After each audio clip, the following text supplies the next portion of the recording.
दोस्तों, दिल्ली से लेकर नागपुर तक बीजेपी के नए राष्ट्रीय अध्यक्ष के नाम को लेकर महीनों तक चली जातीय और संगठनात्मक रस्साकशी अब अपने अंतिम मोड़ पर पहुंच गई है।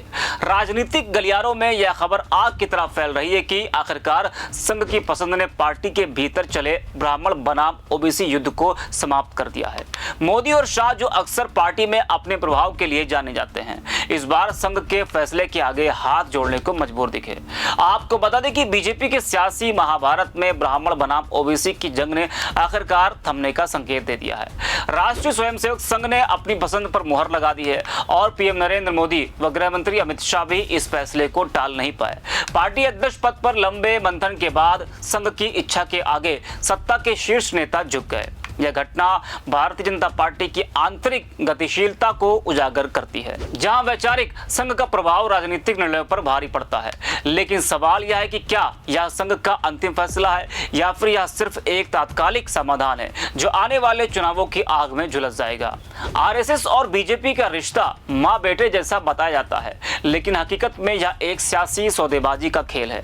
आरएसएस 1925 में डॉक्टर केशव वलीराम हेडगेवार द्वारा स्थापित हुआ। हमेशा से हिंदू राष्ट्रवाद की वैचारिक धुरी रहा, लेकिन बीजेपी के उदय के साथ यह संगठन राजनीतिक महत्वाकांक्षाओं का शिकार हो गया। 1980 में बीजेपी के गठन से लेकर आज तक अध्यक्ष पद पर आरएसएस की राय अंतिम सत्य मानी जाती है। वर्तमान में जेपी नड्डा ब्राह्मण हैं, उनका कार्यकाल समाप्त हो चुका है। लोकसभा चुनाव 2024 के बाद से ही नया अध्यक्ष चुनने की चर्चा जोरों पर थी, लेकिन जातिगत समीकरणों ने इसे उलझा दिया। मोदी ओबीसी पृष्ठभूमि से है, नड्डा ब्राह्मण और अमित शाह भी ओबीसी से हैं। ऐसे में दलित या महिला चेहरा चुनना था, लेकिन आरएसएस ने ब्राह्मण उम्मीदवार पर जोर दिया। यह फैसला लखनऊ से नागपुर तक के समीकरणों को साधने का प्रयास है, जहां ब्राह्मण वोटों का एक बड़ा हिस्सा बीजेपी के खेमे में रहा है। ब्राह्मण बनाम ओबीसी की यह जंग नई नहीं है। बीजेपी की स्थापना से ही जाति का कार्ड खेला जाता रहा है। 2014 में मोदी के ओबीसी कार्ड ने पार्टी को उत्तर भारत में मजबूत किया, लेकिन ब्राह्मणों में असंतोष पनपने लगा। आरएसएस मूल रूप से ब्राह्मण प्रधान संगठन माना जाता है। उसने हमेशा ब्राह्मण नेताओं को प्राथमिकता दी है। उदाहरण के तौर पर 2020 में नड्डा को अध्यक्ष बनाना आरएसएस की पसंद थी, लेकिन 2024 के लोकसभा चुनावों में उत्तर प्रदेश और महाराष्ट्र में हार ने साबित कर दिया कि ओबीसी केंद्रित रणनीति पर्याप्त नहीं है।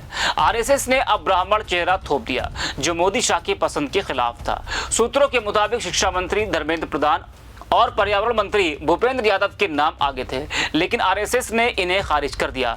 यह संघ का संदेश था, हम सलाह देते हैं लेकिन फैसला हमारा नहीं।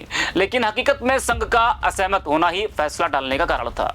मोदी शाह की जोड़ी 2014 से बीजेपी पर काबिज है, अब संघ के आगे लाचार नजर आ रही है। 2019 के बाद मोदी शाह का वर्चस्व बढ़ा, लेकिन 2024 की हार ने संतुलन बिगाड़ दिया। आरएसएस ने साफ कर दिया कि बीजेपी को संगठनात्मक मजबूती चाहिए, न कि मोदी शाह की कठपुतली। मोहन भागवत ने कहा कि हम मतभेद रख सकते हैं लेकिन मनभेद नहीं, लेकिन यह बयान सिर्फ दिखावा था। संघ ने ब्राह्मण चेहरे पर मुहर लगाई, जो यूपी बिहार जैसे राज्यों में ब्राह्मण वोटों को मजबूत करेगा। यह बिल्कुल मोदी की हार है। शाह खुद ओबीसी है, उन्होंने दलित या ओबीसी चेहरा चाहा, लेकिन संघ ने ब्राह्मण को चुना। यह जंग सत्ता के शीर्ष पर आरएसएस की वापसी का संकेत है। आपको बता दें कि आरएसएस की पसंद ब्राह्मण लेता है। जेपी नड्डा का नाम फिर से चर्चा में है, लेकिन दूसरा कार्यकाल संभव नहीं। देवेंद्र फडणवीस या दिनेश शर्मा जैसे नाम उभर रहे हैं। फडणवीस महाराष्ट्र के सीएम ब्राह्मण है और संगठन में मजबूत पकड़ रखते हैं।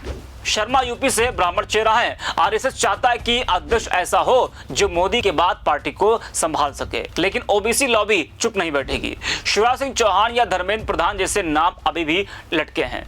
यह चयन 3 समीकरण साधेगा: उत्तर भारत में ब्राह्मण, दक्षिण में संतुलन और दलित ओबीसी को संदेश के आरक्षण सुरक्षित है। उत्तर प्रदेश में योगी के साथ ब्राह्मण अध्यक्ष संतुलन लाएगा, लेकिन आरएसएस की ब्राह्मण प्राथमिकता दलित ओबीसी को अलग करेगी। विपक्ष इसका फायदा उठाएगा। संघ का दबदबा बीजेपी की कमजोरी है। 2025 में आरएसएस के शताब्दी वर्ष में यह फैसला ऐतिहासिक होगा, लेकिन विवादास्पद रहेगा। मोदी शाह को अब संघ के आगे झुकना पड़ेगा।